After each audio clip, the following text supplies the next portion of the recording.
Badlands, running to Badlands. Explain those Badlands. That's a hell of a name.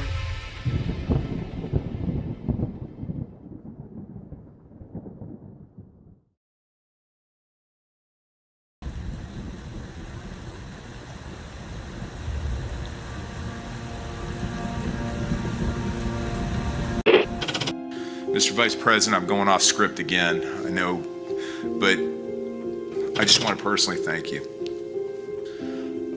We've been through some stuff. We've gone through some of the most complex military operations this country's ever conducted, and your steady hand and your leadership during those was a great source of strength for me. Thank you for your leadership. Thank you for your character. Thank you for your selfless service. Thank you for commitment. Thank you for being a mentor to me, Mr. Vice President. It's called the swamp. And you know what happened? And you know what I did? A big favor. I caught the swamp. I caught them all. Let's see what happens. Nobody else could have done that but me. I caught all of this corruption that was going on, and nobody else could have done it. Did I get that one right?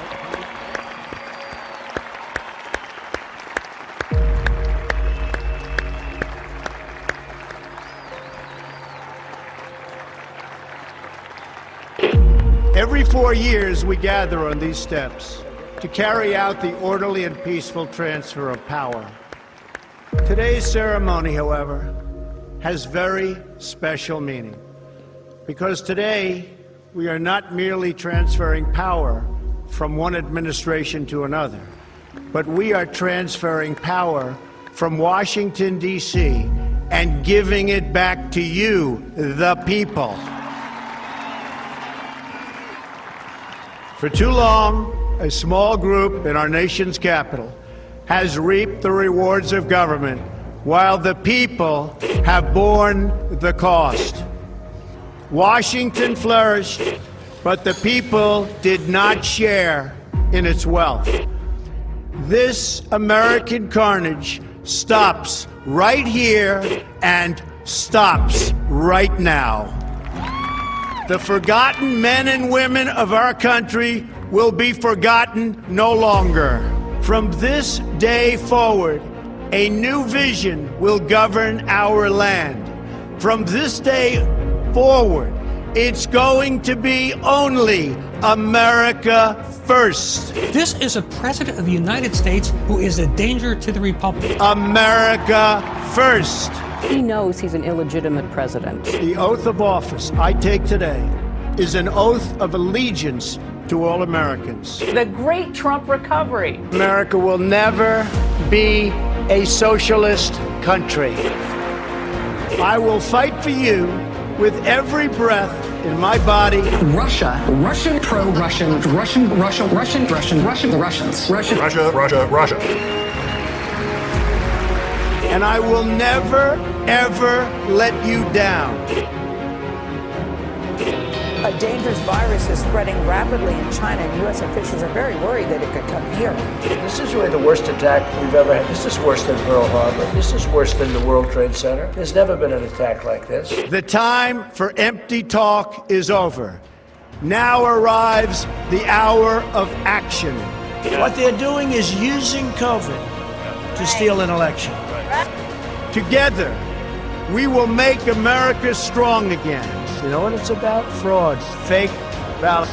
We will make America wealthy again. They are trying to steal the election. Now, under the leadership of President Trump, we are fully realizing President Kennedy's prescient view of Special Operations Forces. We will make America proud again. And watch, please, those mail-in ballots. We will make America safe again. And in millions and millions of ballots. Their vote is under what they thought they needed. They're dumping more ballots in there, okay? And yes, together, we will make America great again. Thank you. God bless you. If we are right about the fraud, Joe Biden can't be president. Congress, the chair declares the joint session dissolved.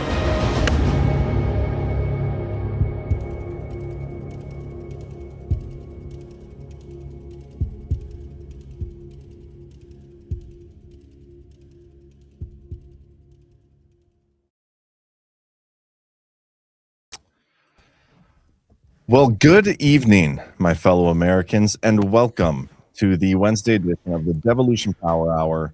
As usual, and unfortunately, I'm joined by Burning Bright. Burning Bright, how are you doing during this storm that just so happens to be upon us? Feeling normal, which is actually new. I was sick for like 16 days, and now I'm mostly not sick, so that's good. Why didn't you say 17 days? No, well, yeah, Could have been a calm. Maybe I got unsick on the 17th day because it's a calm. There you go. Yep. Yeah, I am known to decode my own comms after forgetting what they are. So that's the best. I don't even remember what that was, but that was so funny. The driving horse. That was the driving horse episode. Yes. The driving horse was related to the comm I had decoded. It was. Oh, okay. Even better. I forgot about that. Maybe we should clip that out. Yeah, guys. Today was a fun one because it was another rug pull and everybody fell for it. Not everybody. I shouldn't say everybody because that's... but a lot of people fell for it. And I don't know why. It's just always funny when that happens. I talked about it on my show. We're going to talk about it tonight. Yeah. And it's going to happen. By the way, rug pull doesn't mean everything's destroyed, guys. Don't get upset when we use that term.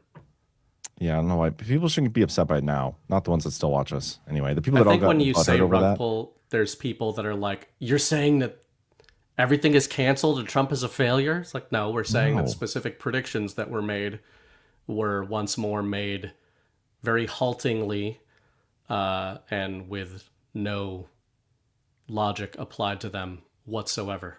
Yeah, the truth is out there says there was nothing to fall for. Exactly.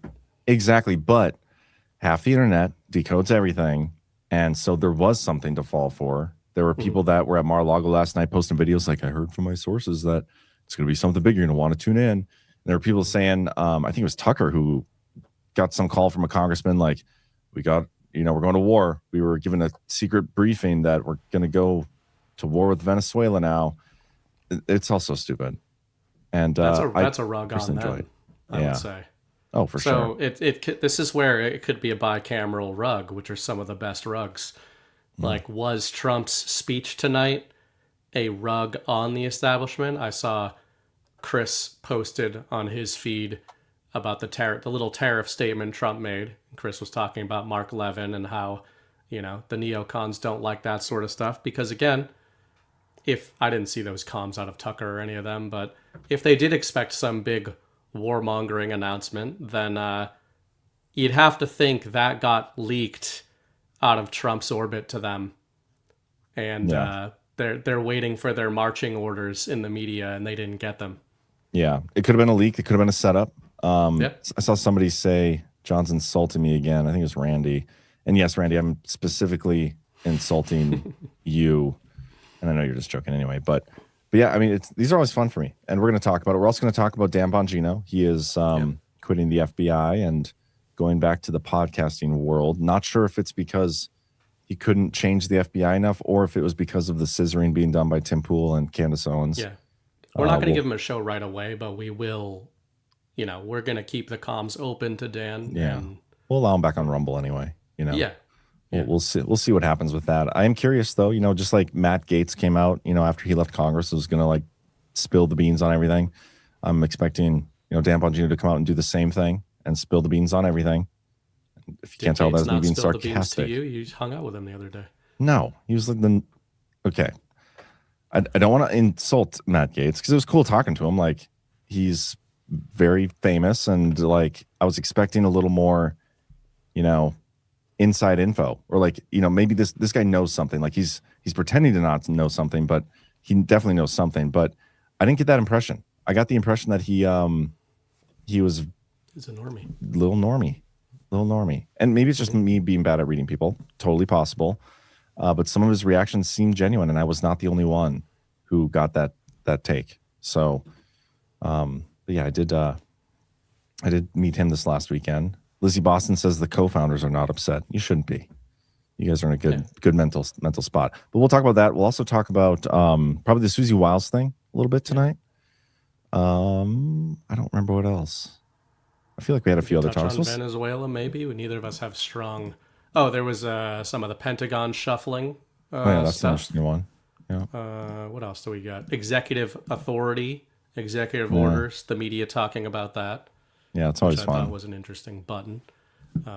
Yeah, I think a lot of this, and then if we want to, I've always got a couple. Putin called the Europeans a bunch of swine today, so that was just funny. He's not wrong. Yeah, I don't think he's wrong. Gail Time says we here live in a bubble more than we realize sometimes. I think that's definitely true. We've been talking about that quite a bit. But anyway, let's get a quick word from a couple of our sponsors tonight, and then we'll see what happens for the show, starting with the storm is upon us, or my fellow Americans, whatever the saying is. First up, we got some CB Distillery. This would make for a pretty darn good Christmas gift. And you know what? All the products tonight that we're going to talk about would be great Christmas presents. Here's one. Are you okay? I could use some CBD, perhaps. Perhaps you could. The holidays are hectic. Family drama, last minute shopping, the late nights can all make the holidays feel like an endurance test. That's why we're sharing the ultimate holiday survival plan, CBD from CB Distillery. Seriously, everything you need for a merry holiday is right here at CB Distillery. Stuff mom's stocking with CBD for better sleep. Gift your fitness friends a pain relief stick for post-workout pain. And don't forget to grab a little holiday calm for yourself. Every CB Distillery product is made with premium quality clean ingredients, no fillers or anything artificial. And they have over 2 million satisfied customers and 100% money-back guarantee. It's the gift you can feel good about giving. This year, give yourself and everyone on your list the gift of better sleep, less stress, and pain relief from CBD from CB Distillery. And with promo code DPH, you can save 25% off your entire purchase. That's cbdistillery.com, promo code DPH for 25% off. Specific product availability depends on individual state regulations.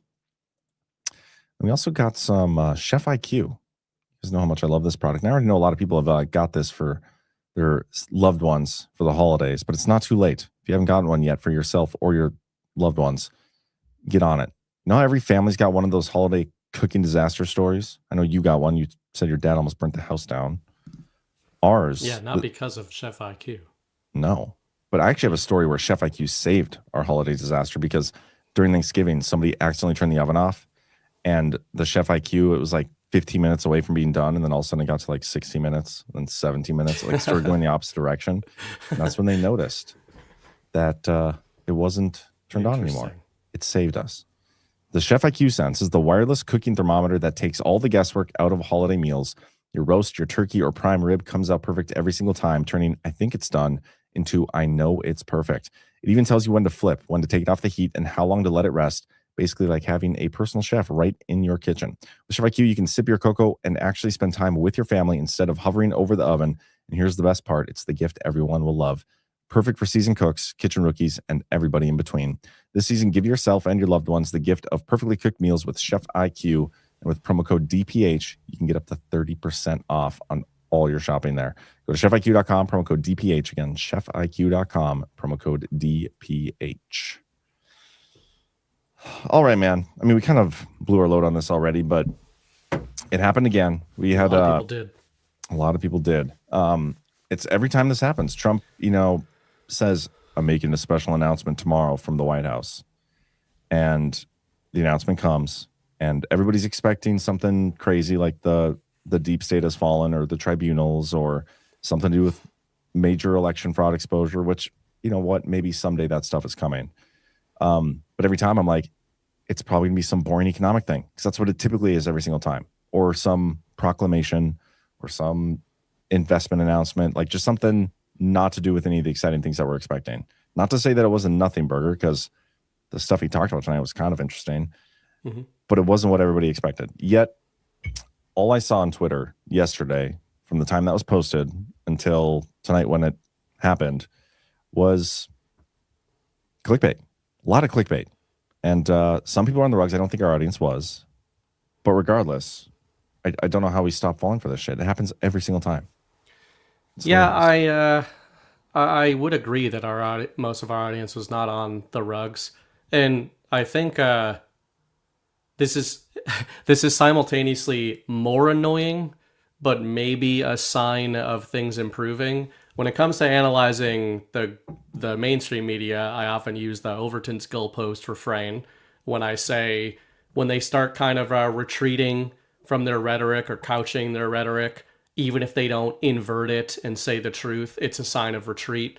There are a lot of people who make bold predictions about these things with decodes and all that. Oh, it was on the 17th, and he used a phrase that was mentioned in the Q drops, which might have been intentional, right? Chris talks about this a lot. Whether you believe the drops are the end-all be-all or not, it would make sense for people in positions of power to reference them, whether or not they're trying to hit a specific decode or anything like that, because they recognize that it's powerful language and it's mimetic language. The reason I bring up the goalpost thing is because I notice more of that going on with the clickbait community, where maybe a couple of years ago, they would forward a very specific prediction, right? They would say, Trump's speech is tomorrow night.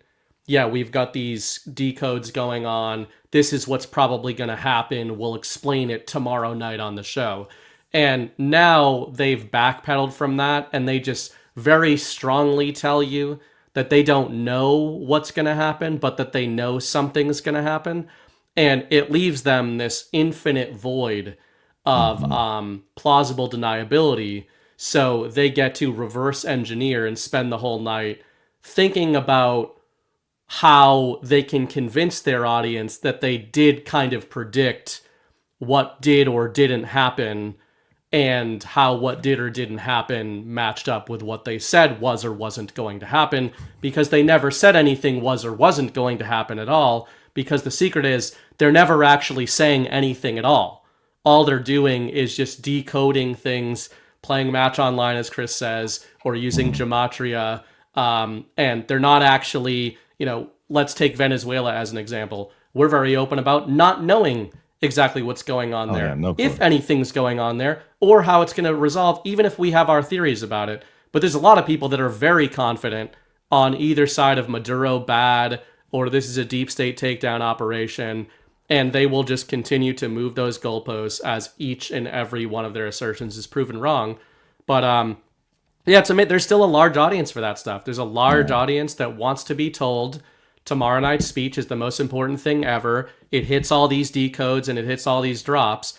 And then they go watch that recap show and are told essentially nothing of substance. Then they wait for the next decode. And the unfortunate thing, you touched on this. The unfortunate thing, I think, is that I wouldn't say it was a seismic speech or anything, of course. I'm not going to try to pretend it was this incredible thing. I thought it was boring and rote for our audience. But it's not like it's bullshit. It's not like everything Trump is talking about in that speech is bullshit or meaningless. There's some good stuff in there that's worth talking about. And these decodes and everything actually undermine a lot of the communications that Trump does give out. Maybe he wanted to make a big deal about tariffs, and instead half of his base is like, what about the decode? And Trump's like, well, it wasn't my decode. It was just your decode. What about the tribunals? Yeah, CRSXXX in the chat. I'm not sure what it stands for, but the R I feel like stands for retarded, because it says credible sources said it was an economy speech. Stop falling for it, John, and saying rug pull 100 times. That's what's funny, because today on my show, which is at 1 p.m. Eastern, roughly 8 hours before Trump went live, I talked about what was going to be in the speech and how it was going to be all in an economy speech. I went through 4 specific points, and I think he hit on 3 of them. I don't know. I didn't end up watching the full thing because I had to put my kids to bed, but I watched about 15 minutes of the 20 minutes. And does anybody know if he talked about the water czar? Was that a thing? Because that was a rumor. I did not hear that. Okay. I only watched it once and on double speed, but... Yeah, and he was like talking at double speed himself. He was like cruising through it, which was funny. It's almost like he made this big announcement and he wanted to like get through it as fast as he could so he can get out of there. Yeah. But it was more of a campaign little rally saying the good things that we all want to hear, and not all of it is like, okay, I mean, you said this before, man. It's been a year. Why aren't we when are we going to implement these things that you keep saying are going to be awesome? But yeah, I pretty much said it was going to be an economy speech on my show today. So you decoded it in advance, and you didn't even need special permission to do that. No, I didn't. But no, that's the thing. Like, I keep saying John Solomon is like the leading narrative setter for this administration, and I stand by it. Like, Tucker Carlson has sources in Congress. They were wrong. Like, everybody has sources for stuff. I don't have a source for anything. I just look for the signal. And so far, the person that's been most on signal in terms of actuals that are going to happen, it's been John Solomon. He's clearly connected to people in the Justice Department and the FBI, and he's clearly got a lot of connections within the White House. Bannon's been pretty signal too. But John Solomon put out a thing today, and it was the economy stuff, and that's what I went over on my show, and he nailed it. So I'm going to say rug pull a lot, and whenever I want. Yeah, well, it depends on what you're saying, right? Because people are like, it wasn't a rug, there was good stuff. We're saying there was good stuff in there. The rug pull was the people telling you it was going to be nothing can stop what's coming. We've got Black Hawk helicopter, whatever. And again, a lot of the, as I said earlier, a lot of these people are not even making specific predictions. They're implying specific predictions. That's where we're getting to now in the decode zeitgeist, where no predictions are actually being made.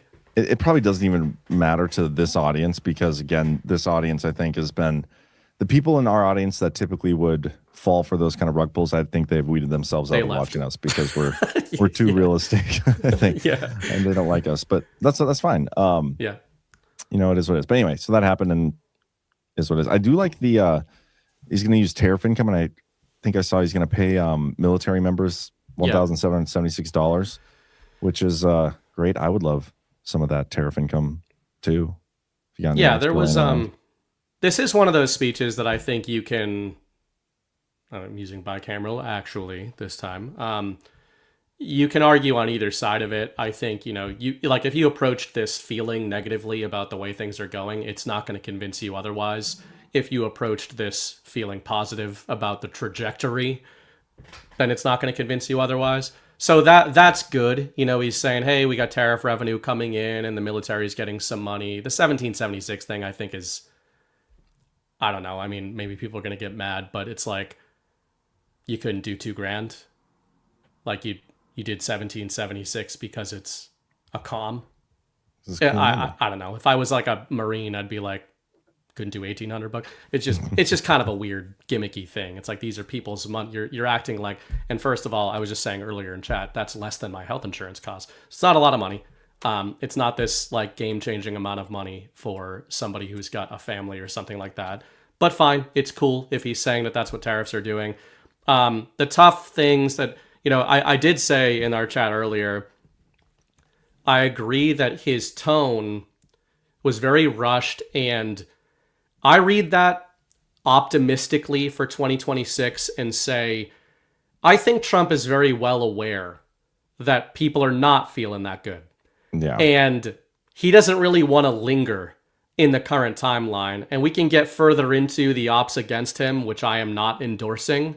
I think Trump's very well aware of all these info ops against him. And I think he's very well aware of, we've talked about on the Power Hour long before 2025, there's going to be this transition period of the switch. And we certainly didn't know what the timelines were going to be. But things don't just magically automatically get better. Yeah. But I did think that the tough tightrope he's trying to walk in these kinds of speeches that I don't think always hit the mark is when he is really forcing down everybody's throats. You are feeling good. You have a lot of money. Your stocks are doing really well. Fuck you. Here's a little check. Oh, not all of you. Here's a check for some of you. We cut taxes on tips. Nobody paid taxes on tips. Nobody declares tips. Completely meaningless. Utterly meaningless. And I think it's like, Trump knows that, but we're in this, I don't blame them, I blame the zeitgeist of the American people. Donald Trump feels that he cannot speak to the American people like adults. And unfortunately, I think he's right. I think that if he came on and said like, shit sucks, we're trying to unwind it, we got this going on, the tariff revenue is coming in, we're going to try to like offset that, I'm trying to cut the administrative state and all this kind of stuff, we're juggling a lot of things at once, I'm getting opt every day, stuff's tough out here, but here's what I'm going to do, we got a few things that are going well. Instead, everything has to be, you have never felt better than you do right now. And it's like, that isn't true. But so however you felt about that speech is probably a direct indication of how you feel in your current economic situation. Yeah, there's also too like your expectations with the info war right now, and I've been alluding to this for a while on my show and on this show. It's like I'm in such a what I think is a good headspace when it comes to the info war that literally I feel unfazed by everything at this point. Like nothing, no news that comes out gets me excited one way or the other. Like I don't get too high, I don't get too low. The stuff that I get like up and down about is the principle of things. Like why the hell are we paying? Why the hell is the government giving grants? Period. Like that's a principled thing. We should not be using our tax money for grants. I kind of get hot and bothered about that kind of stuff, but I could care less about the stories. And when it comes to this narrative stuff about the economy too, I agree with you that there's a difference. Like we're on different wavelengths. What Trump is saying and what people are actually feeling. But I think what's coming into perspective for me a little bit is the regular warfare. I've been talking about this a little bit too. There are specific ops going on against Trump right now that are being used to delegitimize him. It's traditionally come from people on the left, the mainstream media, and for a time prior to him actually becoming the nominee and winning in 2016, it came from people on the right, the so-called right. They became MAGA, rode the coattails after 2020. They abandoned him. They went all in on DeSantis, and then they came back around to Trump again when he became the nominee, and the cycle is repeating. And right now they're doing the same thing again, where they do everything they can to work against his administration and work in lockstep with the mainstream media to do it. They're pushing the same narratives that Trump is incompetent, Trump doesn't know what he's doing, Trump is so disconnected from his base and all these things. I think he's leaning into that. And I think the Susie Wiles article that came out, this Vanity Fair thing, is part of that. And this is just my total speculation because I don't know. I personally do not think Trump is incompetent. I think he knows what he's doing. I don't think he would be the president right now. I don't think he'd be the number one enemy of the deep state. They wouldn't have tried to assassinate him if he wasn't such a threat. Like, he is not some bumbling idiot like a lot of people are trying to make him out to be. I don't think Susie Wiles is a bumbling idiot either. She's like, she's a political she's power. A comms expert. Like she's like the comms expert. Yeah, and I don't think she's necessarily controlling Trump either. Like people like Susie Wiles is the real president. Trump has no idea what he's doing. Like she controls everything. No. I'm sure she controls stuff to a degree. She's the chief of staff, but I don't think she's being presented. Like I don't think it's being presented as in reality. But this article comes out from Vanity Fair, and it makes the whole administration, or at least the attempt is to make the whole administration look like they have no idea what they're doing. Like it's chaos. You know, Susie Wiles, this political powerhouse, like one of the most politically powerful people maybe ever in terms of like behind the scenes type stuff. Yeah. She got fooled by a Vanity Fair person. She sat down with this person 11 times and didn't expect mainstream media journalists to turn it into like a hit piece and take stuff out of context. Like that's all they ever do. You tell me she didn't expect that? So if she didn't expect that, did she do it on purpose? I doubt it. It seems like they're leaning into this stuff, and the people on the right that are supposed to be Trump and MAGA supporters are leaning even further in. Like it could be more obvious who the people are that are pushing the delegitimization efforts of Trump. And if you don't see it by now, then I don't know what to tell you. But that's my explanation for what this article was, because it's almost too perfect. It's too perfect, and there's no way I could believe that Trump is actually an idiot. So the only logical reason to me that's left is that it was an op against those people, the right. Yeah, and I agree with that. And sometimes that sounds like hopium, but I think this period lately feels to me like Trump and his actual team have been obviously besieged, as you've been talking about. They're trying to undermine him. I agree with like everything you've said about that. We were talking the last couple of weeks, the Emerald Robinson thread, and it doesn't necessarily have to be about her, but people boosting that kind of stuff. I've been looking for the names that these MAGA voices are going after in Trump's orbit. And first of all, they all have a common theme of, to your point, saying it's not Trump. Like they know they know that they're MAGA branded, right? A lot of these personalities, these Con Inc. personalities. So they can't come out and directly undermine Trump. So they do it in a workaround, and they say, well, Trump is being misled either by Susie Wiles or Jared Kushner or Ratcliffe or name your guy, right? So I've kind of been keeping a log of like, what are the figures the Con Inc. brigade is going after around Trump? And I use those as reverse indicators and say, that's Trump's A-team. The ones being chummed out in the water, and Susie Wiles was one of those. In that thread we discussed a couple of weeks ago, I believe there were 3 team members mentioned in Trump's orbit that are keeping Venezuelan, whistleblowers from him and stopping him from implementing the agenda he needs to. Those were Jared Kushner, Susie Wiles, and Ratcliffe. That doesn't mean they're the only ones, but I'm like, okay, well, I trust those 3 even more than I did after reading a thread like that. And then we get a week later an absolute series of hit pieces and circular reporting on the Susie Wiles thing, followed immediately by Trump coming out and not only endorsing Susie Wiles again, but actually doubling down on her most controversial quote from the Vanity Fair piece, which was when she compared Trump to an alcoholic and said he has an alcoholic's personality. And Donald Trump said, she's absolutely right. I do have an alcoholic's personality, which is why I don't drink alcohol. So, which is the funny thing is, even a lot of the things that she was quoted as saying, which are probably real quotes, like you get in some real trouble if you're doing that, if you're Vanity Fair, they're not even being refuted or taken as insults by the people the quotes was about. Like, that's another way that she was saying Donald Trump is obsessive and is like constantly driving toward what he's doing. He has an obsessive, addictive personality. And then Trump comes out and is like, yep, that's me to a T. Susie knows me better than anybody. So it just feels like one side of the zeitgeist thinks that there's all this blood in the water around Trump. And as you said about leaning into it, when you see Susie Wiles' name in hit pieces, I would go all the way and say she probably knows exactly what's going on here, had a feeling it was going on, and has no problem leaning into that stuff. Because the last point I'll make on Wiles is, as you said, she's not only famous in American politics.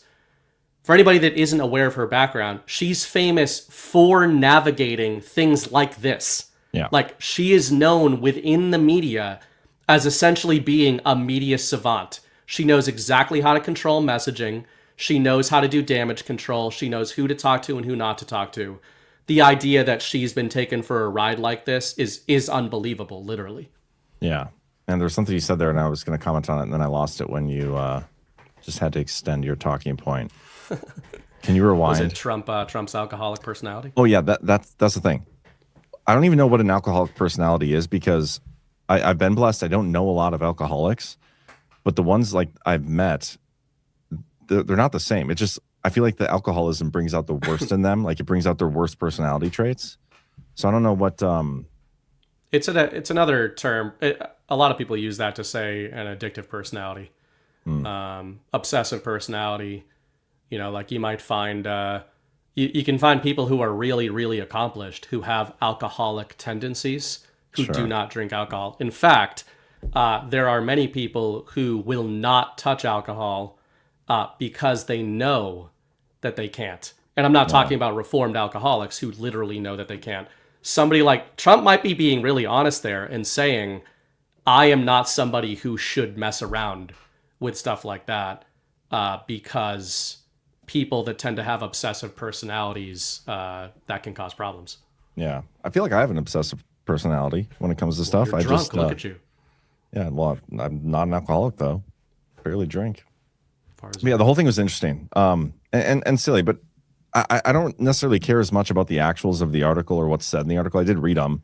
Thought it was dumb. I saw some of the mainstream media reaction, but my focus is typically on our little community on Twitter, even though it's not, it's not a real representation of like my buddies in my golf chat group. None of them probably even saw the article. None of them care. None of them even know who Susie Wiles is, if I'm being totally honest. The everyday normie out there has no idea any of this stuff is really happening. Yeah. But focusing in on the narrative warfare online on Twitter, which is where we operate, it's really pretty obvious who's pushing the delegitimization efforts. And that's, I think, what needs to come into focus as we go into this next year is really honing in on that and not being afraid to like point that out to the people saying it, because all these people acknowledge we're in an information war, every one of them. And yet they're out here operating on a side that I think is going against Trump, working against Trump. And we can't have that anymore. I did think it was interesting when you were talking about, the golden age and the flip the switch theory stuff. Bessent, I think it was today. It was either today or yesterday. He, I think it was today. Was today the Trump account day? When he went out there and was like, everybody who invests $1,000 in a Trump account will have $600,000 when they retire. I didn't see him say that, but it could have been today. I think it was today. Anyway, he said that their projections, what they're targeting is Q2 of 2026 to be like when things make that switch that we've been. Yeah, he's been saying that for a few weeks. Yeah. Yeah. So I'm which keen on that. would coincide with the new Fed chair too. Yeah. Well, yeah. He's what, May, but these things are front running, right? So we're going to probably know more definitively who that is in the first quarter. Well, didn't they say it was what's his name, Hassett? He hasn't been confirmed. I mean, that's the leading horse. The leading betting odds, but I don't know. Yeah, it's funny because I did see an article today where they're like, after pushback about Hassett, Trump may consider somebody else. Yeah, the dude hasn't even been confirmed yet, and we're already like switching picks. That's retarded. Either way, Trump's rhetoric on whoever it is has been consistently like whoever gets in there is going to cut like crazy. And something that's been making the rounds in a lot of financial circles, besides Bessent's statements, was a few days ago. I don't remember what the context was. Trump had said, "There's no reason we can't have GDP growth above 20%, 25%," which is like when economists hear that, they all laughed because we've been conditioned to like 3% is normal GDP growth, which basically keeps pace with 3% inflation, which is fake because it's more than that. We all know that. But yeah, this is why I think they are confident about 2026 and beyond, because Bessent is kind of the adult in the room. And I don't mean that, as we say a lot. Yeah, he's gay, but Trump, we think knows what he's doing and everything. But I do think Trump has to sometimes talk to the American people like their children, or feels he has to. Bessent has been that signal guy that like Trump will come out and say something, and then Bessent will be like, yeah, well, there's a lagging indicator on these 5 metrics, and in Q2 we're going to get that. Chris sent us the actual quote from the article about the alcoholism. The most valuable gift Susie got from her dad was hard-earned Summerall. Was hard-earned. Summerall was an absentee father and an alcoholic, and Wiles helped her mother stage interventions to get him into treatment. Summerall was sober for 21 years before his death in 2013. Alcoholism does bad things to relationships, and so it was with my dad and me. Some clinical psychologist that knows 1 million times more than I do will dispute what I'm going to say, but high-functioning alcoholics or alcoholics in general, their personalities are exaggerated when they drink, and so I'm a little bit of an expert in big personalities. Whilst Trump has an alcoholic's personality, he operates with a view that there's nothing he can't do, nothing, zero, nothing. Interesting. Yeah. So she's talking about it more from the lens of the invincibility factor. Yeah, like Trump would jump off the White House with like cardboard wings on, like yeah, he'd do the Buffalo Bills table jumps for sure. But yeah, anyway, it's interesting. Just keeping an eye on the social media. But unless there's anything else you want to say on that, we could probably move on to a new topic. We do have a couple rants here. Could read through these real quick before we go on. Yeah. Smoke Agent, thank you all you do, John and BB. We don't say it enough, but you truly do keep most of the audience off the proverbial rugs. Keep going. Hope the funds help. Thank you, Smoke Agent. Sometimes we get on the rug just for fun. There's some rugs. I didn't even consider this a rug going in just because I've been conditioned to not really care that much about these addresses because I think they are normie bait. That's not even like necessary. That's not even necessarily diminishing these things, but how do we translate all the stuff, like you said earlier, that we pay attention to every single day to people who don't pay attention to it at all? Well, that's the thing. I don't think the normies gave a shit. The normies, the normies we're describing when we say normies are like the people that are unplugged from social media. They do not follow this stuff online. They don't. Yeah. They're not going to tune into a Trump address just because somebody announced it. They're, I don't know, watching something on Netflix or whatever, watching the sports ball. Yeah. I don't think they do it for that. They just do it because like when Trump is going to make an announcement, they announce it ahead of time. Like that's what they do. It's for the press. It's for everybody online. And people take that and twist it into something that fits the decodes that they want to push. That's all it is. But yeah, we get on rugs too. The rug I'm on is the Rico rug. And maybe I'm off that rug a little bit more today just because Dan Bongino quit, which we should talk about that next. Yeah, that's a good one. Keith O'Higgins says, my sources say the storm is gay and retarded. Could be.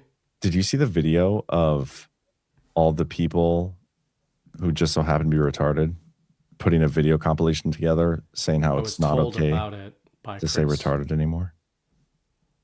We should probably about the retards. We should watch that as our outro. That can be your outro tonight. Don't let me forget. Okay. Smoke Agent again says no tax on Rumble rants. That is true. Those are considered tips. I did see somebody in the chat saying you were wrong about your take on. Yeah, they were very mad. Apparently, credit card tips get declared. I mean, I don't know. My larger point on that discussion is it's this. Again, you can go at it either side. You can be like, it's good because he's saying no tax on this or tax on that, and he's starting the national conversation. But if you're an accelerationist, you're like, so waitresses are a different category of American now than everybody else. Yes, that's what you're saying. Yeah. So okay, but I think it's just like it's weird. He put a limit on it to 35,000, and when you make like $500,000 a month in tips, like I do, right? Exactly. It's this no tax on tips thing is going to have very minimal effect on me, but for others maybe. FTW 1976 says, could tonight's address be a punk out to the deep state? I don't know how. I don't know what that even means, really. Like, well, you said, and I had said earlier, Chris was truthing about how there were obviously a lot of conning people who thought Trump was going to get on his warmonger soapbox tonight about Venezuela. So if you want to look at this as a rug, then yeah, I think you can make an argument that it was it was a good rug on certain people, and Trump just came out and did his boilerplate shit. To your point a few minutes ago, he knows that this speech isn't going to move the needle positively or negatively in any direction meaningfully with the American people. But if he can piss off a bunch of the worst people in the world with it, then I'm sure that they're happy about that. Hell yeah. I do agree. I mean, I did see some activity on Twitter today of people saying, like, preemptively calling for impeachment of Trump for invading Venezuela. The whole blockade thing is interesting. He's like, we got you boxed in. You're not going anywhere. And then I saw something of Maduro is like now sending his navy to like guard the boats as they leave the blockade or something. The whole thing is just, it's all very real and not at all fake. The whole thing's comical. And again, not claiming to know at all what's going on, but they want everybody on that narrative. Like, they want us on the hook, assuming we're going to war with Venezuela because Trump wants us to, and because Smartmatic or whatever, it's happening. So just wait for it. The recency bias is very real for human beings, as is activity bias, and we're all prone to it. But keep in mind, June of this year, we were going to go to war with Iran. And then in September, we might go to war with China. And in October, China and Japan were about to go to war. And now we're about to go to war with Venezuela. So it's like, at a certain point, we might just not go to war with anybody.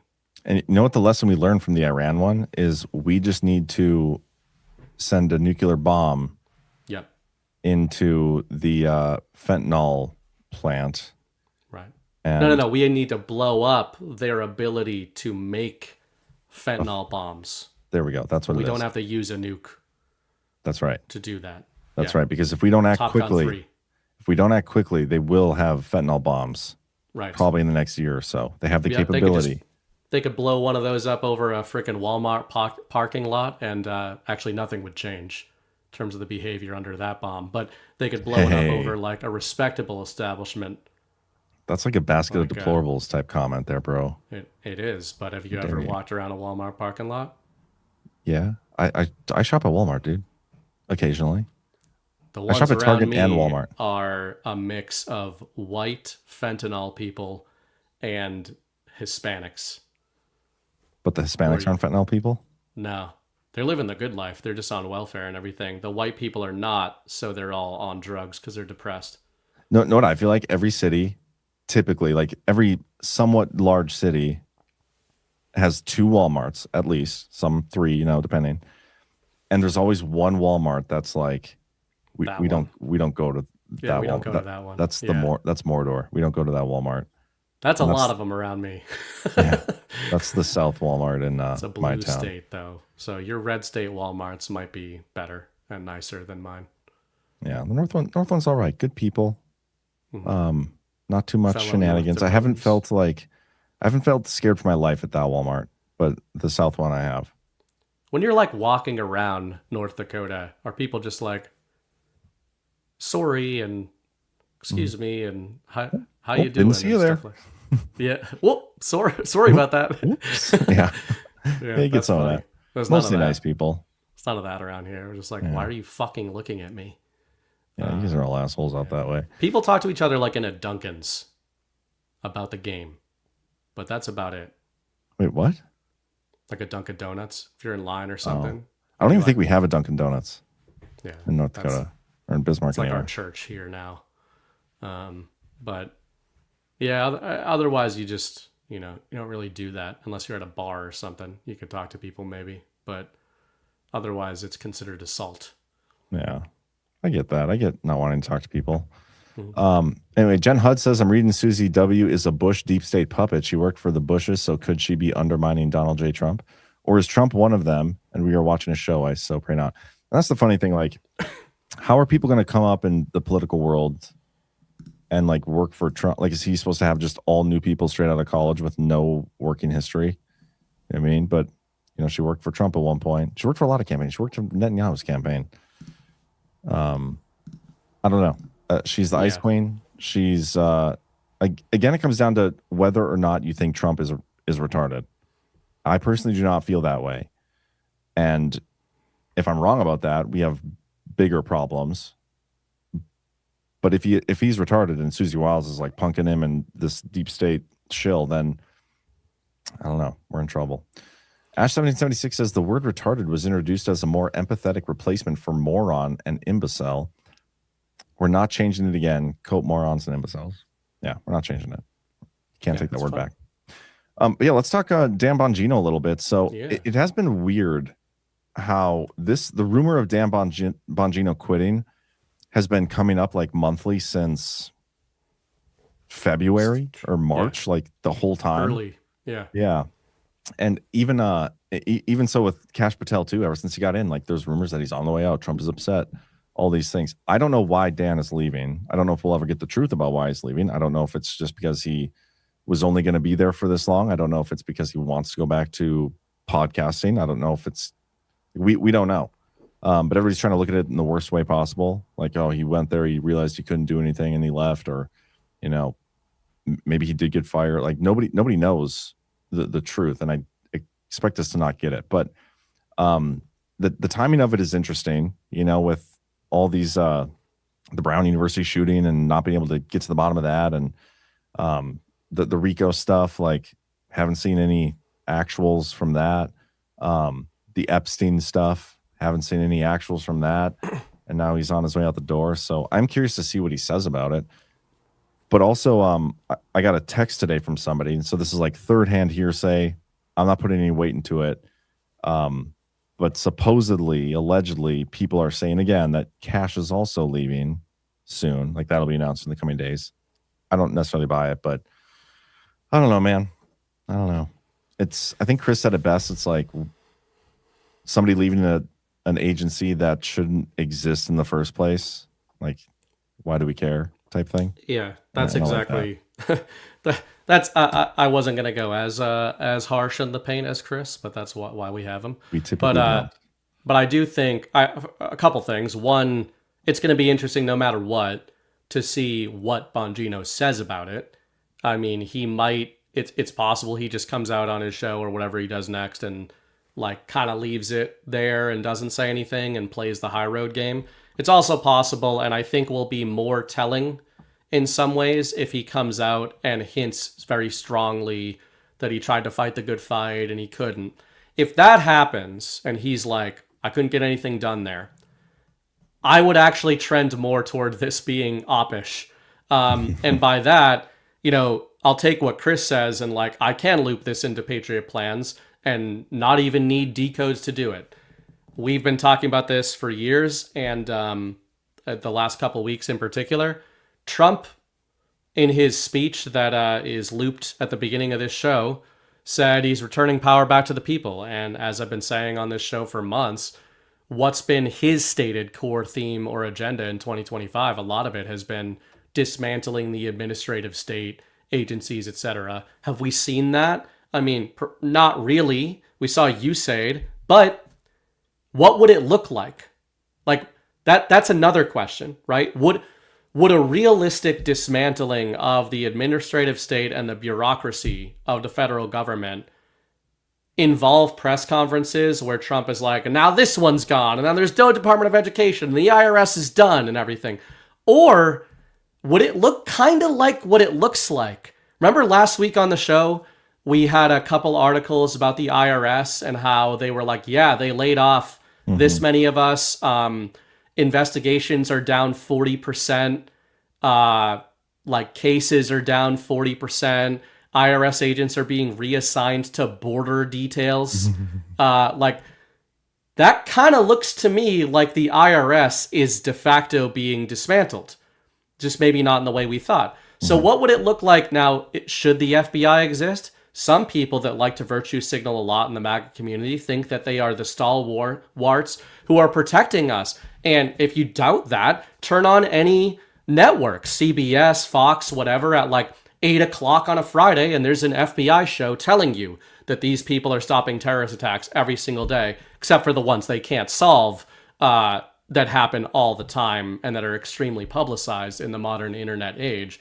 So would it look like leaders of the FBI under Trump rage quitting it and telling their audiences like, yeah, that shit is whack. They're not going to save you. They're not going to do anything. I don't see that as a dooming take. If Bongino comes out and starts saying that, I'd be like, this looks a little bit more like the Linda McMahon model with the Department of Education, and Bongino just coming out and telling people like, maybe stop putting all of your faith in an unelected federal bureaucracy that was very literally implemented so it could keep its investigations and its power projection away from the president that it is supposed to answer to. But there's a lot of people that cling to this stuff of like the FBI needs to be reformed, and that is retarded.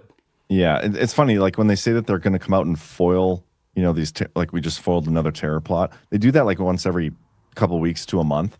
And it just always reminds me of Minority Report, like the pre-crime stuff. Like, oh, nice, right. we got another pre-crime. That we know for sure that this isn't just a totally made-up story. Nobody ever goes back and verifies that the story we were told that they stopped an actual terrorist attack was never going to happen. Nobody actually goes through the evidence. Anyway, you can't know. Exactly. But, what you said there about dismantling these agencies, and well, I think back to before Trump, like before Trump was getting into office, everybody online who is right now complaining about the lack of progress and, us not getting arrests and all these things and the FBI not doing their job and we need to reform it better and whatever. At one point, they were all calling for it to be dismantled altogether. Yep. But the goalposts have shifted as they do with everything. And this is probably the most frustrating part with all this stuff, whether it's from the thing that happened today with the speech to the decodes on it, to any of this stuff. It's the constant moving of the goalposts.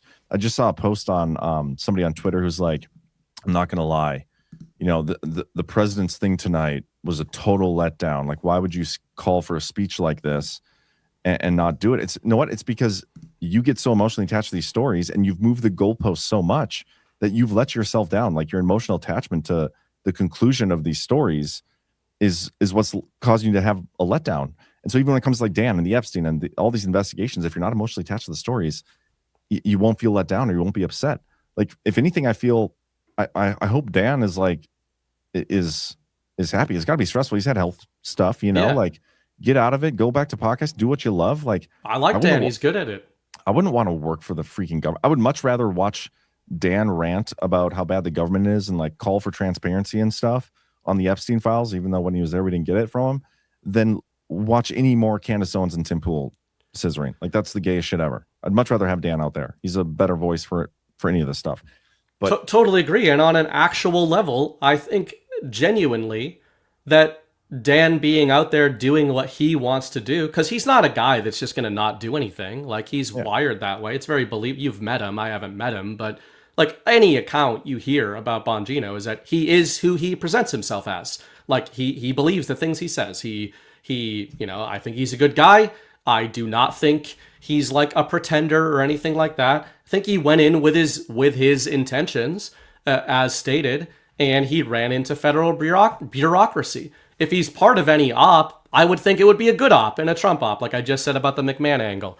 But the truth is probably the simplest explanation, which is that he went in there with the best intentions, mirroring a lot of his rhetoric from his own show that he was disseminating throughout the entire Biden administration, and he ran straight into the system itself. Not the people in it, but the system itself.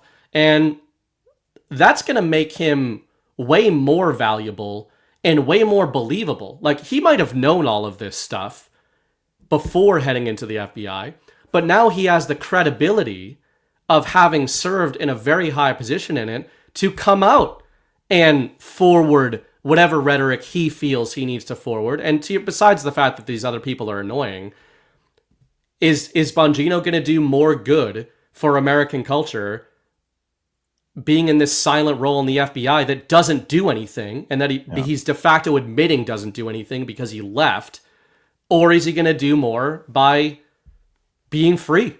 Yeah. So, I want him to be happy and everything, but I also think he'll literally do better for the country as a free agent. And for Trump, going back to what I said earlier about this, being InfoWar, regular warfare, and all these attempts to delegitimize Trump, the people that filled the void when Dan left, because I'm pretty sure Dan was like the #1 podcaster probably in the country. I think so. Like daily podcaster when he left. The people that filled the void were Crowder, Tim Pool, Candace Owens. People probably went and watched her. I'm trying to think of who else. Ian Carroll. Like, I don't know if he filled the void. He's more of like a does he Twitter, do daily? Twitch, or whatever they call them, TikToks. Yeah, I'm more so thinking Rumble, like who's in the time slots that Dan used to. But anyway, like the people that filled that void are the people I'm talking about when I'm saying there are people on the right that are working to delegitimize Trump. And I think to effectively combat that narratively, somebody like Dan would do a good job. Not to say he's not a Fed. He's literally a Fed now. We can always refer to him as being a Fed and be right about it. But don't forget Fresh and Fit, because they are forwarding the awakening too. That's true. One thought at a time. That's very true. I would actually like to unironically watch their show and see what they talk about. They should invite us on at some point. Yeah, I'd probably look good in bikini. I'd do it, or one of those dresses that those. They only allow hard vibes dresses on that show, though. That's the problem. You gotta lower the standards. Then I'm out tremendously. I'm out. This isn't YouTube. This isn't Twitch. Twitch, I think, is the whore platform, actually. For those wondering what we're referring to, it's every night, typically at about this time, we get unfeatured from Rumble. So right now we're featured. And the unfeaturing, it causes our viewers to go down because some people just watch from the homepage.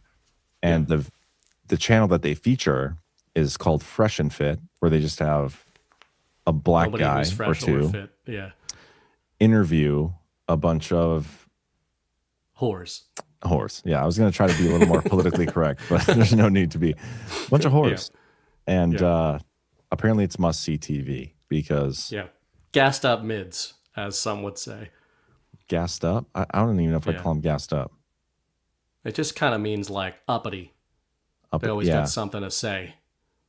Yeah. Yeah. Walmart walkers. Is that what you call them? Day walkers. Fentanyl bomb around here. Yep. Yeah. Yeah. Probably day walkers. Yeah. You catch them coming out of like somebody's Winnebago, 1994 Winnebago in a Walmart parking lot. I don't think John would look good in a bikini. PJ Corrigan, hey, you never seen it. Don't knock it. Yeah. Yeah, but I think I don't know. If Bongino comes out, it's going to be really interesting to see his rhetoric. It's going to be interesting to see what happens with Cash. And yeah, to your point about the goalpost moving too, Chris, Ash, and I talked about this, and Chris had clipped a piece of it out earlier tonight, actually. But we had a discussion on Saturday about basically this, but in terms of the Republican Party, which I've been saying for a couple of years. Didn't think it was actually going to get this bad. But I would argue that a lot of people who pretended that the awakening was about dismantling the two-party system, awakening the American people, creating, a real golden age, actually just wanted to root for Republicans again. And they wanted social permission to do that. And the people that just wanted that, they have sifted out of our audience. They've sifted out of whatever audiences they have. And they're just back to watching Fox News or Tucker Carlson because now they can feel good about doing that because they say nice things about Trump. So that was always the plan. So yeah, the same thing is happening with the administrative state. There's a lot of people who basically built their personalities on how we have to dismantle the deep state.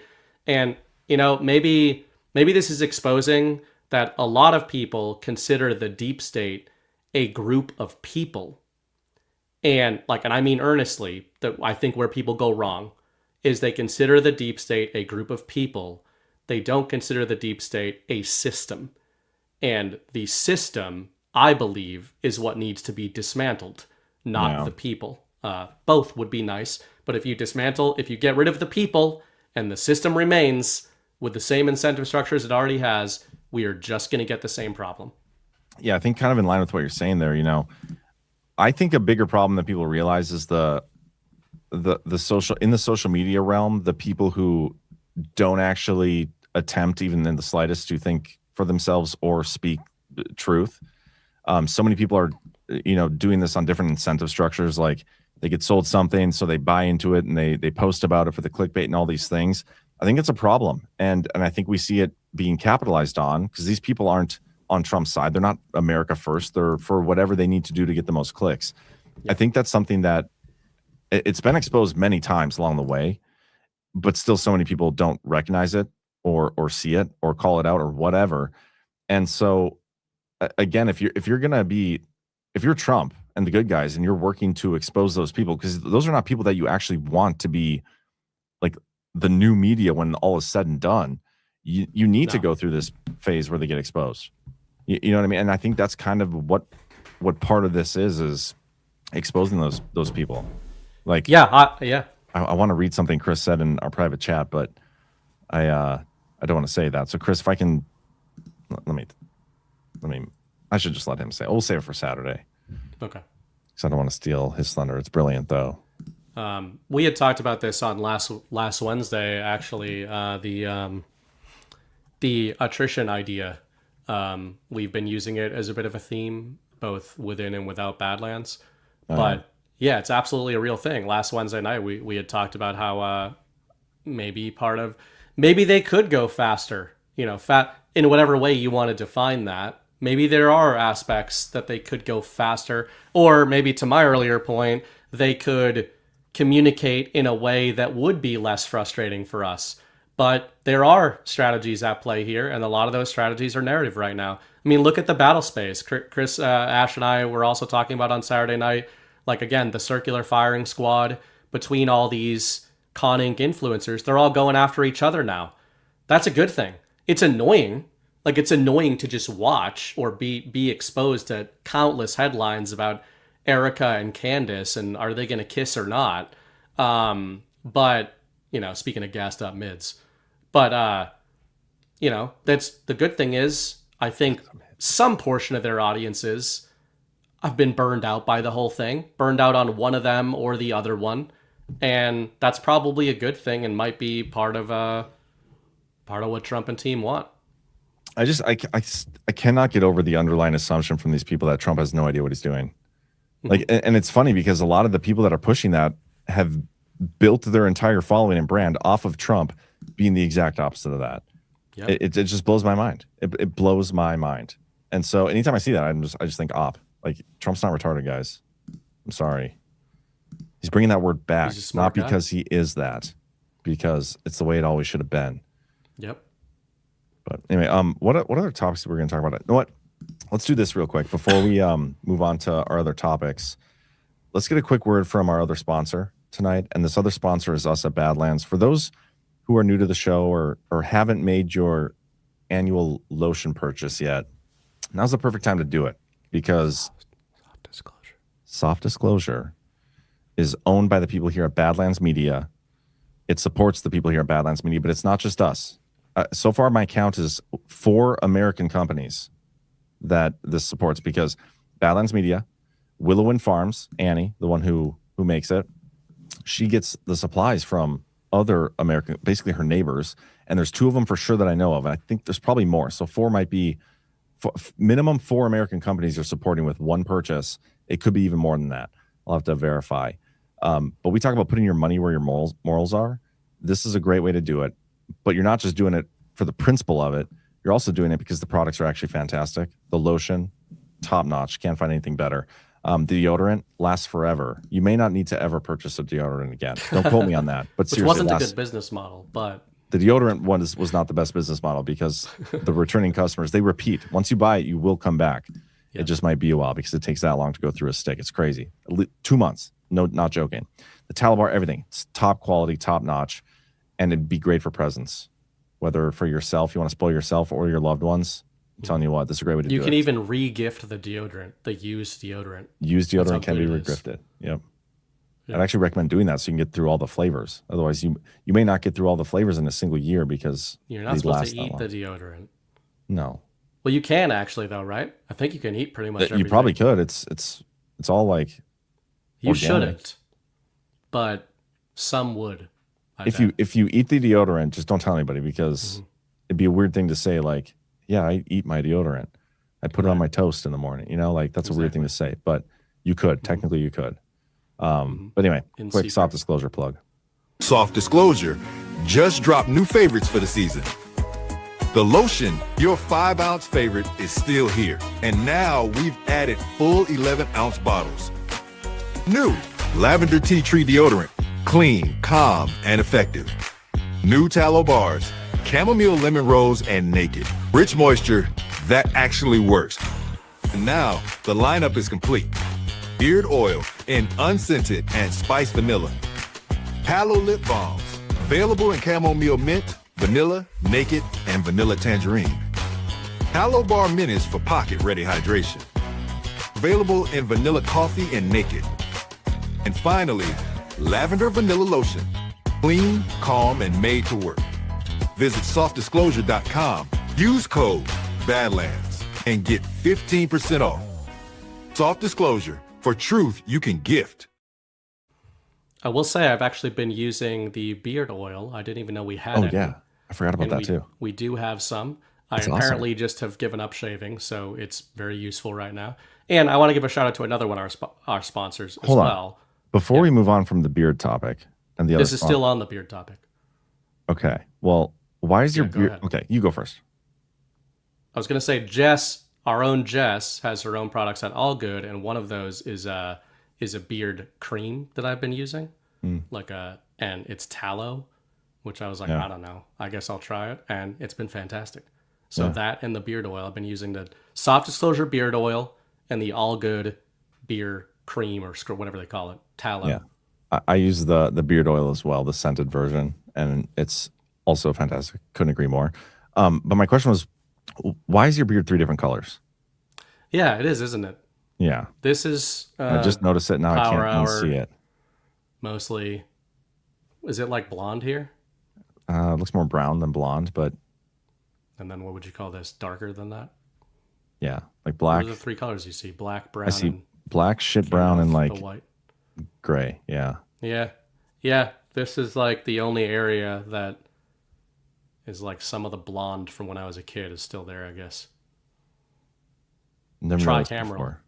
What are you doing that turns that part of your mustache that color? It almost has a red hue to it. It does have a reddish hue. Yeah. That's the Irish. I couldn't get away from all of it completely. Crazy. Weird. So the beard oil is great, but it does not fix weird looking colors in your beard. That's so true. Apologies for that in advance. But I will say I gotta show this.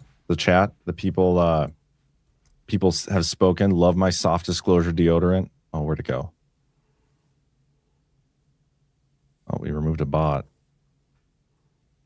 Oh, that's the twerking. I said people want me to twerk on my noon show. I've been fixing to get my thing. Love my soft disclosure deodorant. Nice. Love my soft disclosure tallow bar. Just saying, I love the deodorant. You could argue that there has been more disclosure out of Badlands in 2025 than out of the FBI. Yeah. And the Trump administration combined. And ours it's been soft too. It's been easy to handle because of how soft it is. Our disclosure. Did you see the other op going on today about this movie? Is it a Netflix movie? It's called The Disclosure. What's it called? The Disclosure. Disclosure Day. Creepy movie trailer, Spielberg alien movie trailer. And man, there were decodes about that being like they're gonna do blue beam and everything. I mean, let's watch the trailer. They're gonna start. Yeah, it's all right. I'll find it. Pull it up. I'm curious. Didn't we just get something on Amazon Prime about like aliens? Is that what they're pushing like aliens and nukes. I think they're trying to pick a lane. Here, let's watch this. Emily Blunt. I won't say no to that, but you know, everything else seems kind of gay. Whoops. Here we go. Disclosure Day, Universal. Oh man, we're gonna get. Hold on. Are we gonna get copyright dinged on YouTube for this? I think we can cut it out later. I don't think it has music. Just keep us on the screen. That's usually what gets you, right? Yeah, I don't know. We'll just keep ourselves on the screen. May have to pause it to talk over it. Found out we weren't alone. If someone showed you, proved it to you, would that frighten you? Good morning, Kansas City. Let's take a look at today. Let's today is today's Today, Junior.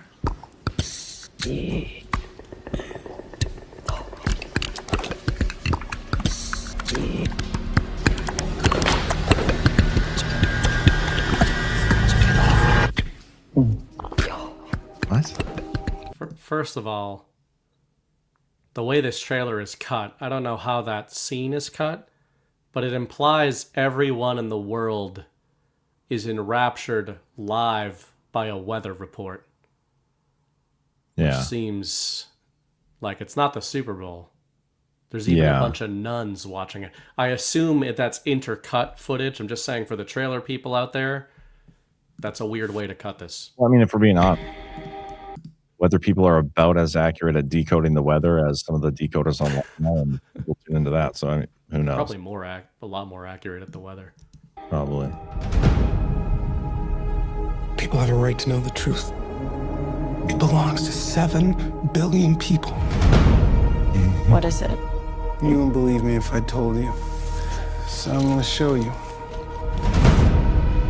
Sometimes you can't tell. Can't tell. What are you gotta gonna show. do? Full disclosure to the whole world. All at once. Disclosure we've been waiting for. This is it. People keep wondering. Encountering the unknown. They're coming! They're coming! They are starved for the truth. Do you think there could be others? Why would he make such a vast universe? Yet save it only for us?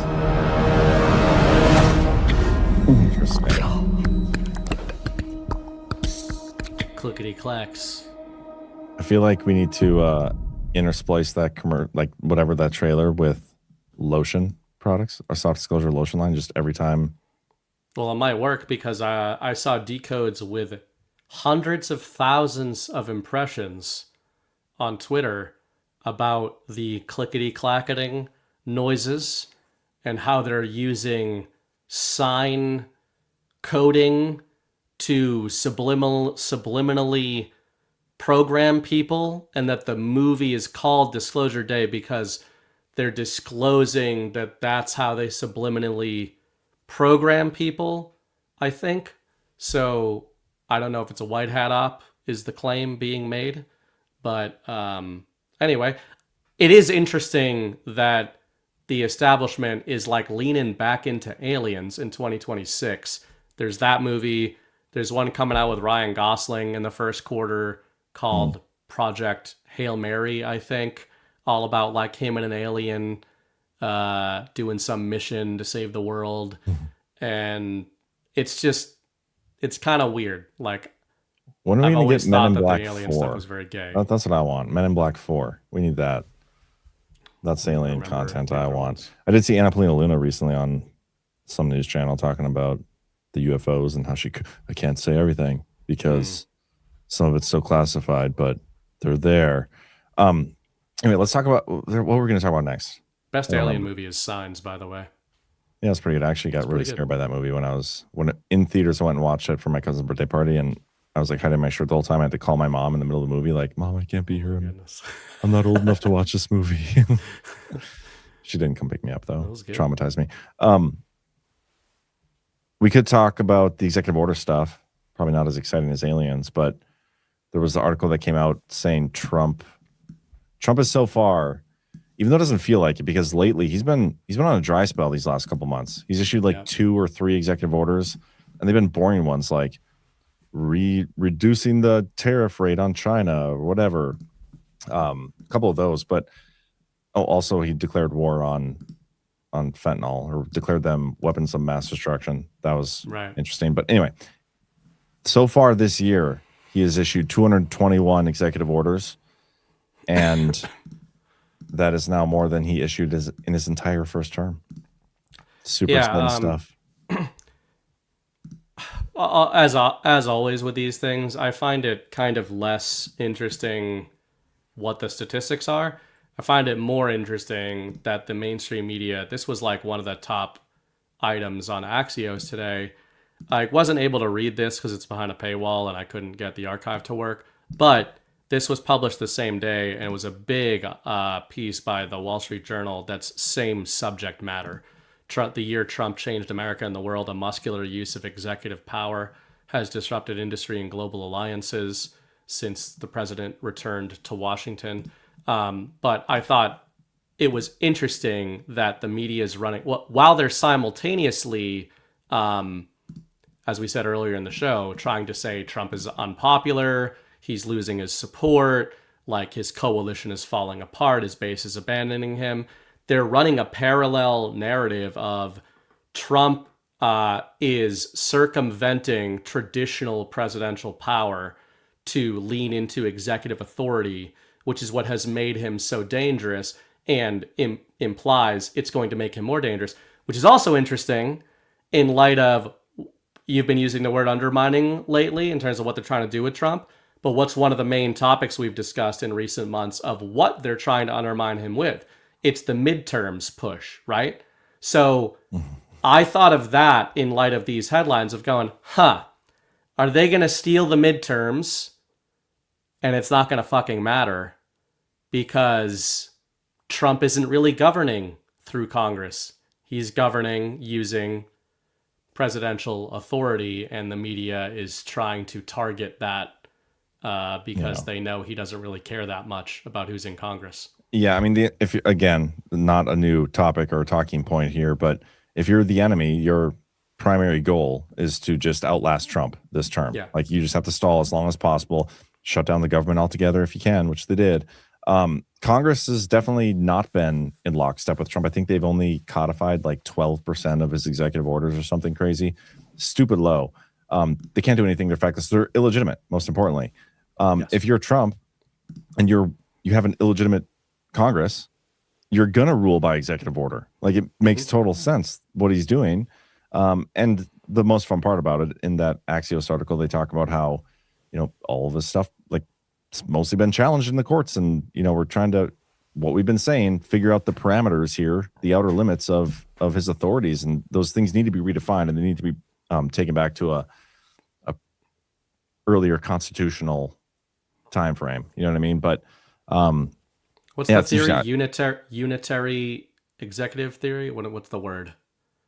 The what? Unitary executive theory. Oh yeah. I think Chris talks about this a lot. Yeah. Unitary executive theory posits the U.S. president holds sole broad authority over the entire executive branch, which he does, stemming from the Constitution's vesting of the executive power in one president, meaning Congress can't truly create independent agencies or limit the president's power. He can't stop them from, or the Congress can't stop him from dismantling them either. Exactly. So is this, we've been talking about election fraud since the start of the network, of course. Yeah. But this is another way to look at Trump's handling of that stuff. I still hope that we get, widespread disclosure of fraud and everything. But he says it's coming. Yeah, he says it's coming, and maybe it is. But I think this is this is maybe Trump's interim solution, like a parallel solution. Is like, listen, we're going to figure out elections and disclose election fraud and fix our election system, make sure we have an actual election system. But also, Congress has never actually been nearly as legitimate as they have made themselves, regardless of whether or not the people sitting in Congress should be. To your point, Congress should not have the authority it has wielded to this point. So Trump's really battling it out with the court system, and that's its own problem. Yeah, the election stuff, it's still so interesting to me because I know we can't move forward from where we're at now and actually fix anything on a real level, whatever that even means, without fixing our election system. Like, you can't have a good Congress. You can't fix prices of shit. You can't do anything unless you fix our election system, because none of these people are legitimate and they have no authority to actually do any of the stuff that they're doing. They have no authority over us, all these things. Laundry list of items.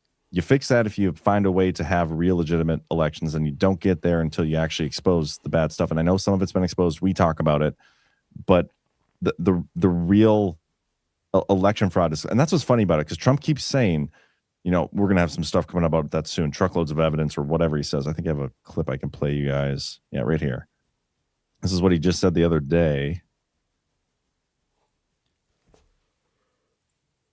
That's all they're good at cheating in elections, very good at cheating. They're professionals at cheating, because we won in 2016 by a lot. The election was rigged in 2020. We have all the ammunition, all the stuff, and you'll see it come out. It's coming out in truckloads. And California's election, New York also, but California more than any other place is so rigged. It's such a rigged election. We won the Hispanic vote. So a lot of people say Republican wouldn't win California, but I won the Hispanic vote. I won in Miami. Think of that. In Miami, I won the Hispanic vote. Along the Texas border, I won every single city or town touching the Texas border, and they're 85 to 90% Hispanic. We won the Hispanic vote. If the vote in California was legitimate, which it's not, they have 38 million ballots. Everything is mail-in voting. They mail out 38 million ballots, and they come in. Where the hell do they go, and where do they come from? It's a rigged election in California, because we would win California by a lot. And again, they feel they have the advantage with Hispanic. They don't. There's that. There's other ones too where he says, that stuff's coming soon. Whatever that means. You got to expose it. But it's funny because he's been talking about this forever. We've seen election fraud. We've seen the exposure of a lot of this stuff. I think back to sometime while Biden was in office, he came out with that report outlining all the irregularities in the election. And even back then, he said, he was going to do some press conference and disclose all the election fraud stuff. We haven't had any of that, like the big moment, kind of like tonight, like my fellow Americans, the election fraud is upon us. We haven't had that moment yet, but we're all waiting on it. And so I don't remember where I was going when I started this talking point, but I feel like this might be a good place to stop and pass it over to you.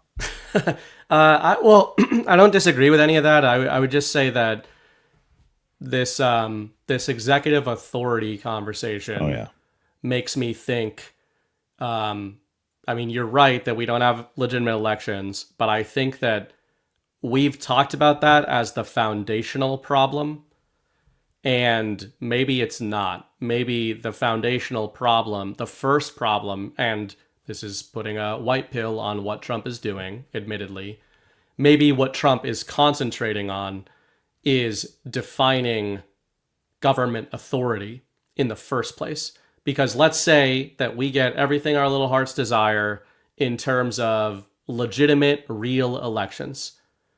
Do you think that a lot of the people you know are informed to the degree that people in this audience are? Oh, hell no. Like, I'll just come right out and say, I don't feel good about fucking elections no matter what. Because I don't feel good about a lot of people that I know.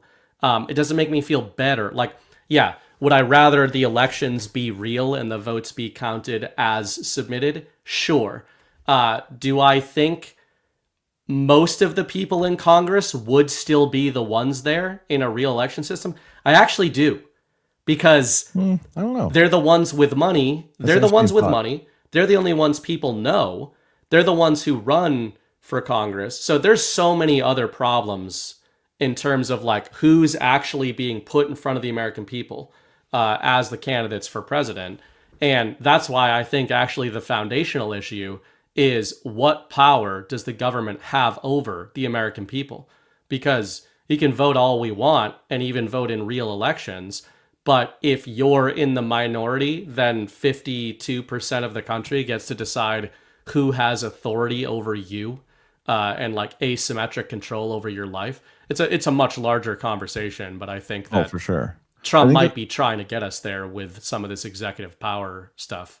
I think that's an interesting point. I mean, it all comes down to like the paradigms we're operating in, because we refuse to step outside of the existing paradigm where all this stuff is fake, but we're just pretending like it's all good and business as usual. And we just got to arrest the bad guys and everything will be all right in the world. But like what you said there, you know, even if we have real legitimate elections, all the same people get elected. You're possibly right. But I think if we fix our elections, like we can fix the problems with the campaign finance to allow those people to get the platforms. We can fix the free speech stuff, which, you know, all these social media platforms, although only the people that are, you know, pro-regime or regime candidates, assets, get promoted and get all the exposure and all that stuff. Like there's so many different issues. And I always say fixing our elections is the number one issue. It could be something else. I don't know. I don't know whether it's the chicken or the egg, but I know this is in that cycle. The elections are one of those two things. It's either the chicken or the egg. I don't even know what the other one might be, but it's got to be fixed. It's got to be addressed. And until we have that, we don't have a real government. They're all illegitimate. Yet we operate within this paradigm as if that's not the case. And it's kind of mind blowing. Not everybody operates that way. Again, this audience is and I'm not trying to be pedantic. Like I think they're both conversations that need to have. They're necessary, but I think the order of operations is important. Like the fixing of election fraud and the legitimacy, maybe put this a different way. Does the legitimacy of elections legitimize the government? And that is a very big topic that would go back to the founding. No, the government, a government. Can a government be legitimized because people voted for it? In other words, again, I think it was Plato that said democracy is the greatest lie ever sold, because even if you have a real democracy, the entire point of the founding, supposedly the point of the founding, or at least for some of the founders, was the American people being in charge of this stuff. And I didn't take that to mean we get to choose who is in charge of us.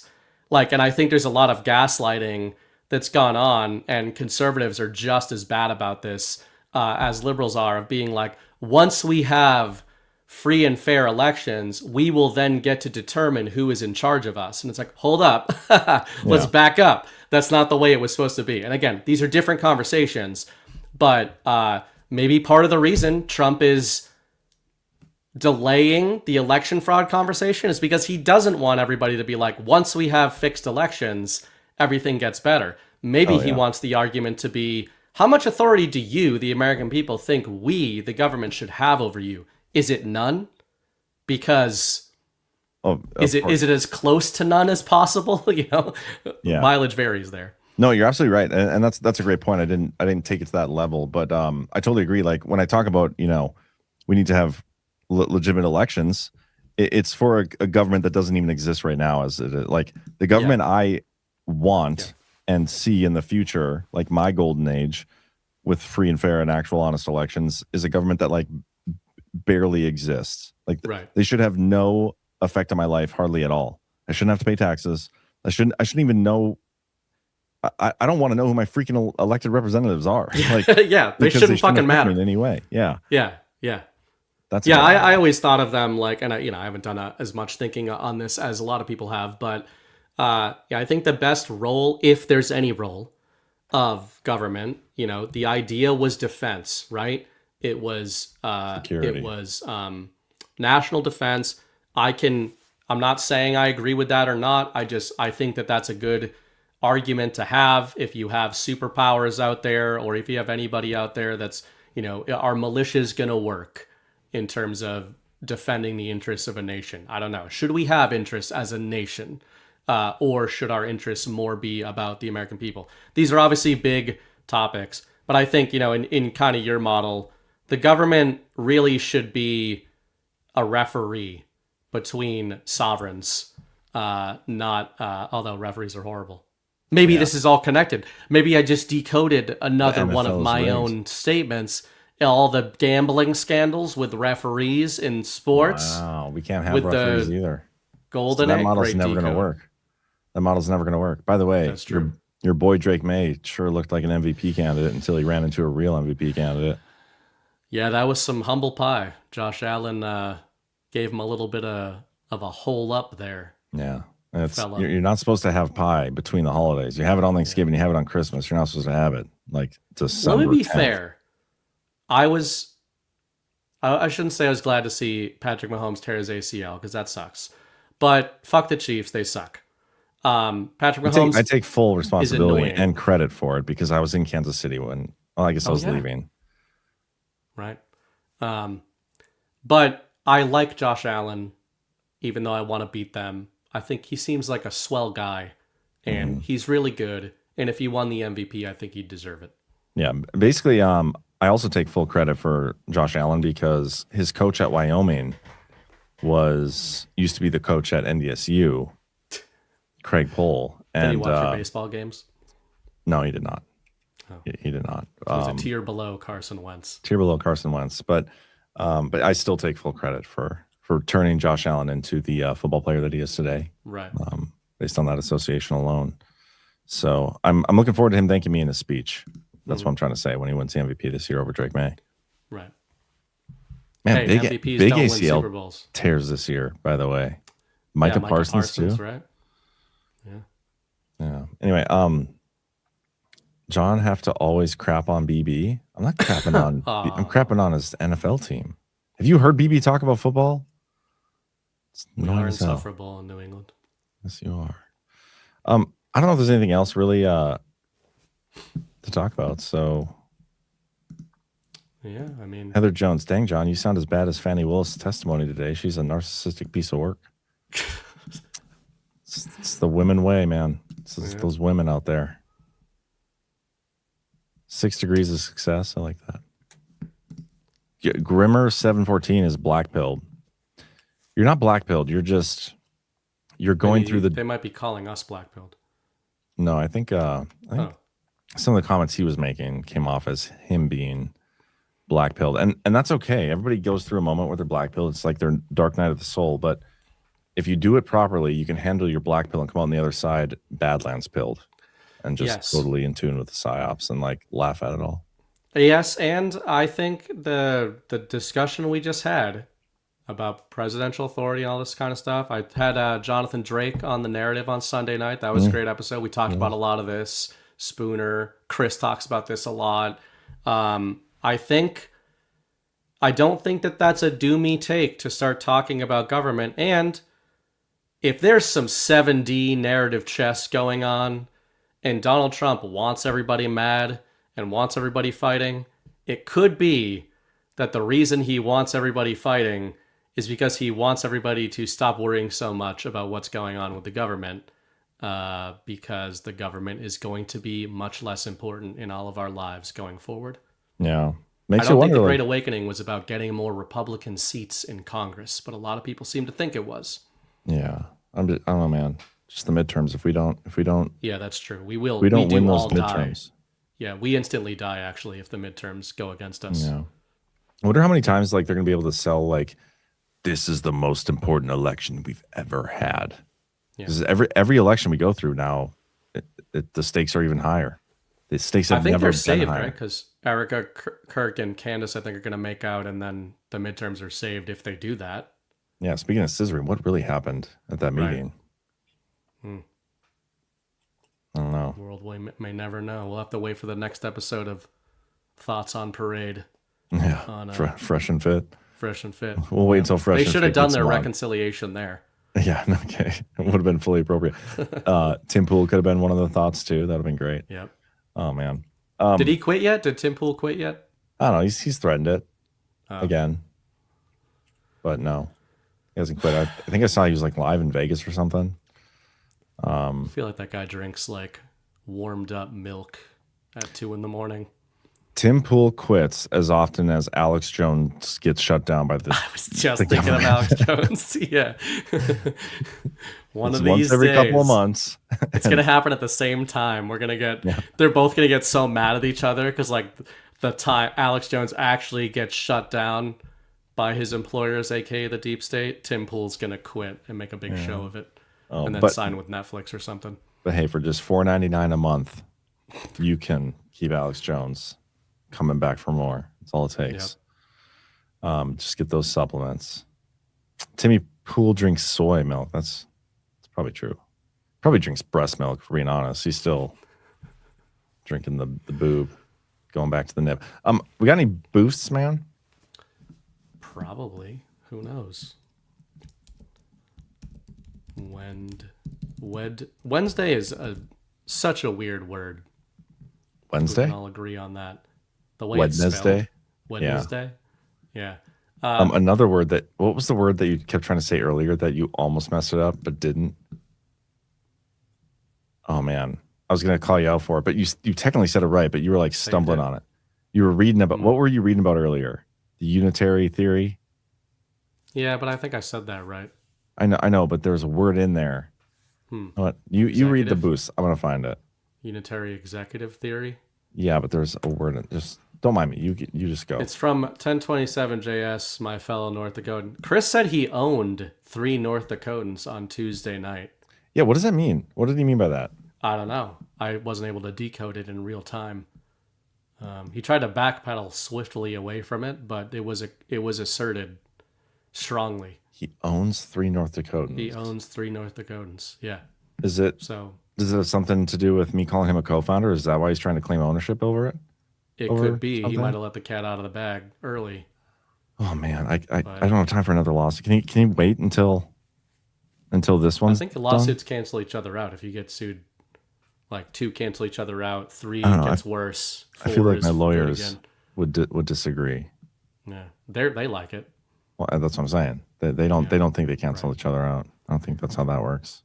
1027 JS sent $20 over. How was Trump's speech? Good to see it, Joe. Fellow North Dakotan. It was great. He, like I said, he defeated the deep state with the tribunals. He finally did it, and you missed it. Oh, it was Saturday night, apparently, according to Black Hat Destroyer, that Chris made the claim that he owns 3 North Dakotans. Yeah, I'm trying to understand what that means. Oh, also, Ash said that we don't endorse owning people at Badlands, and Chris and I, at the same time, said, Yeah, I think Ash needs to clarify her position on that. Exactly. Because isn't that what a spouse is? Preferably while serving us a sandwich. Yeah. Multiple sandwiches. Isn't that what kids are until like they're 18? Yeah, and minorities. and minorities. Yeah. You see Vivek Ramaswamy, like he had a post today. Man, I should just find it. I don't follow Vivek. Yeah. I don't really look at anybody's posts. You don't look at mine? I basically just Now I'm offended. put placeholder thoughts on Twitter on my own feed, and I don't really look elsewhere. What kind of thoughts? Only gassed out mids. Okay. This is his post. So just for context here, about a year ago, almost a year ago to the date, December 26th of 2024, Vivek Ramaswamy took to Twitter during the whole H-1B debate and basically called all Americans mediocre.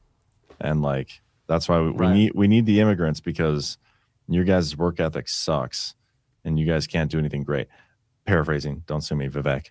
But this is what he said today now that he's running for office.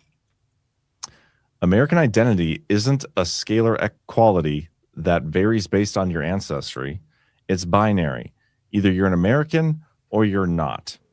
You're an American if you believe in the rule of law, in freedom of conscience and freedom of expression, in colorblind meritocracy, in the U.S. Constitution, in the American dream, and if you are a citizen who swears exclusive allegiance to our nation. That's the truth, and it's why I wrote this piece. Is that true, though? I think it's retarded. It's like you either are or you aren't, and then here's 12 things. Here's you a need bunch to, of 12 qualifiers. things you need to be A bunch of extremely subjective qualifiers for a binary equation. Yeah. So let's go through these. Rule of law. What if you believe the law to be illegitimate? What if you believe the law to be unconstitutional? Are you un-American for that, Vivek? Well, he's right that it's binary. Like you either are or you're not, but it's based on the way it's set up. He's Spoken talking about like somebody who doesn't know if he's American or not. Yeah, he's talking. Sounds like an H-1B visa holder himself. Is Vivek American? I assume he is, but I don't consider him one. He probably. I'm sure if he's not actually, he would have bought the Trump card by now. So as of this discussion, he is. But he's basically talking about like the American value system and like. But really, it's just like, are you a legal citizen or not? That's. Yeah. And he even has that in here. Or a citizen, like that's based on the binary thing you're presenting. That's what it is. I just think it's funny. I like making fun of him. Right. Anyway, so racist Americans are not American. Somebody says, do the thing where it's, or Ash said to find the response where it says he did the meme. Let me see if I can find that. If you want to.